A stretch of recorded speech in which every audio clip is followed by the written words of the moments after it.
ताला की हम्दो सना के बाद हुजूर नबी मुकर्रम शफी मुअज़्ज़म शाह बनी आदम अहमद मुज्तबा जनाब मोहम्मद मुस्तफ़ा सल्लल्लाहु अलैहि वसल्लम की बारगाह में दुरूद व सलाम का नज़राना अर्ज़ करने के बाद अल्लाह तबारक व तआला की बारगाह में दुआ है कि मालिक मौला हमें इस कुरान और सुन्नत पर अमल पैरा होते हुए ज़िंदगी को गुजारने की तौफीक अता फरमाए। आमीन। अब अल्लाह तबारक व तआला इरशाद फरमाता है कि सारी की सारी इज्जतें अल्लाह और उसके रसूल के लिए है। बेशक आज अगर मुझे ये हार पहनाए जा रहे हैं तो मेरा कोई कमाल नहीं, ये सारे का सारा कमाल नबी अलैहिस्सलाम के दीन का है। आज अगर किसी को इज्जत मिली है तो सारा सदका नबी अलैहिस्सलाम का है।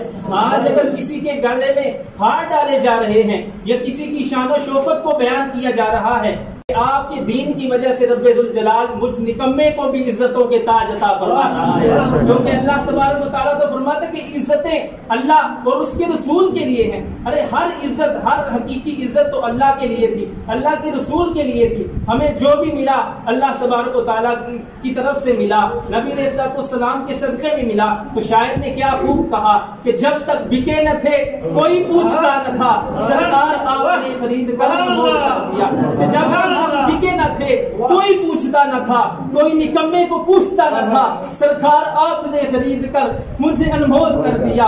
ये है हमारे नबी अलैहिस्सलाम के दीन की बरकत कि जो बंदा इस दीन में आता है अल्लाह तबारक व तआला उसको रहमतों से नवाजता है, इज्जतों से रब्बुल जलाल उस बंदे को नवाजता है।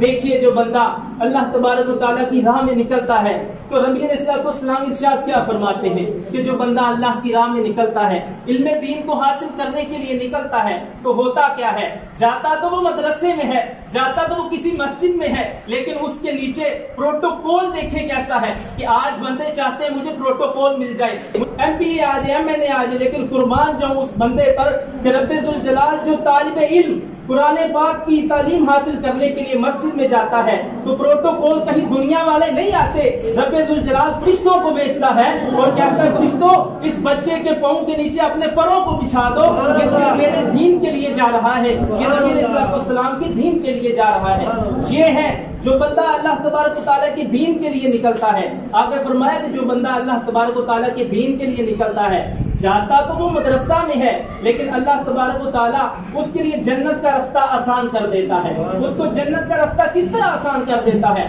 फॉर एग्जाम्पल अगर कोई बंदा कोई गेम खेलता है, अगर उस बंदे को उस चीज उसके मुतल्लिक कोई इल्म नहीं, उस गेम के मुतल्लिक कुछ पता नहीं, तो वो उसको खेल नहीं सकेगा, उस तक पहुंच नहीं सकेगा, उसको फाइनल तक लेकर नहीं जा सकेगा।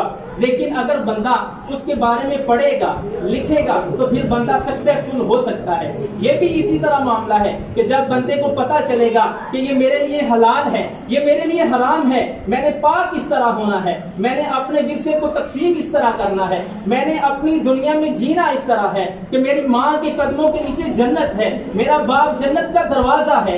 जब बंदे को अल्लाह तबारक व तआला का दीन पड़ेगा तो तब ही बंदे को इन तमाम चीजों का पता चलेगा। तो जब उसको अल्लाह की रिजा हासिल होगी, नबी अलैहिस्सलाम की रिजा हासिल होगी, तो क्या समझते हैं बंदा कहाँ जाएगा? सीधा जन्नत में जाएगा। इसलिए फरमाया जो अल्लाह के दीन के लिए निकलता है, अल्लाह की राह में निकलता है तो रब्बुल जलाल उसके लिए जन्नत के रास्ते को आसान कर देता है।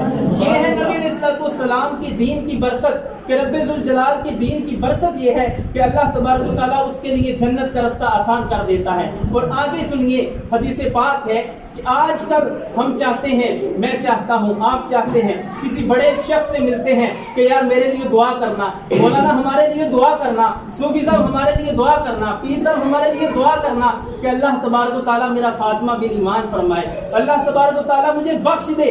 बंदा ये दुआएं करवाता है, लेकिन कुर्बान जाए जो बंदा दीन की तरफ नहीं, वो लोगों से कहता है कि मेरे लिए दुआ करो, मेरे लिए दुआ करो, मेरा खात्मा बिल ईमान हो जाए, मालिक मुझे बख्श दे। लेकिन कुर्बान जो उस बंदे पर जो दीन की राह में निकलता है, नबी अलैहिस्सलाम इरशाद फरमाते हैं वो दीन की राह में निकलता है तो होता क्या है कि दुनिया में जितने भी चरिंदो परिंद हैं, हत्ता के जो समुंदर में मछलियां हैं, वो भी उस बंदे की बख्शिश के लिए दुआ करती है कि ये बंदा दीन के लिए निकला है, मालिक ये तेरे दीन के लिए निकला है, ये तेरी इल्म का, तेरे नाम का झंडा बुलंद करने के लिए निकला है। तो रब्बुल जलाल के फरिश्ते और रब्बुल जलाल की कितनी मखलूक कोई भी इसका अकाउंट नहीं कर सकता कि फरिश्ते कितने हैं, या कोई बंदा ये नहीं देख सकता कि दुनिया में मछलियां कितनी हैं, परिंदे कितने हैं, चरिंद कितने हैं। लेकिन कुर्बान जाऊं उस बंदे की शान पर कि निकला दीन के लिए था।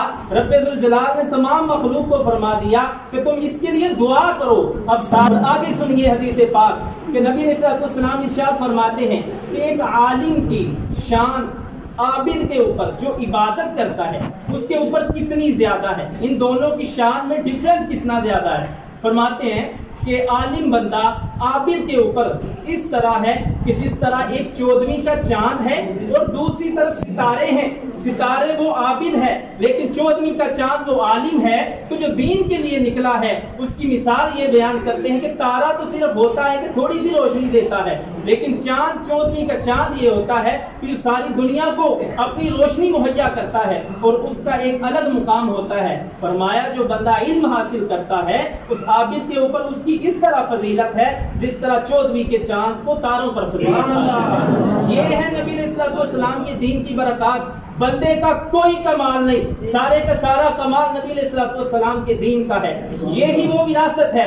नबी अलैहिस्सलाम इरशाद फरमाते हैं कि अल उलमाउ वरसतुल अंबिया, कि उलमा अंबिया के वारिस हैं। क्या वारिस किस तरह बन सकता है? किसी का बाप फोत होता है उसका वारिस बेटा बनता है, किस तरह उसकी मालो दौलत को लेता है, वो लेके इस्तेमाल करता है।